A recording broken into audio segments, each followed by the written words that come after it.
حضرت عمر رضی اللہ تعالیٰ عنہ حج کے لیے تشریف لے گئے.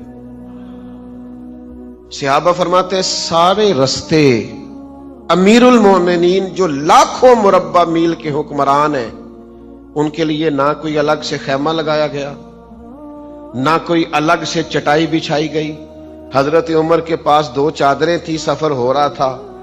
جہاں آپ محسوس کرتے کہ آرام کرنا ہے تو ایک چادر زمین پہ بچھا لیتے، دوسرا کسی درخت کے اوپر ڈال دیتے تاکہ چھاؤں ہو جائے، اور سارا وقت اسی طرح حضرت عمر نے گزار دیا. آپ کے ساتھ سفر کرنے والے صحابہ فرماتے ہیں ہم نے آپ کو دیکھا رستے میں، جب بھی آپ کی پشت دیکھی تو ہم نے آپ کی کمر پر کپڑوں پر کئی پیوند لگے ہوئے دیکھے.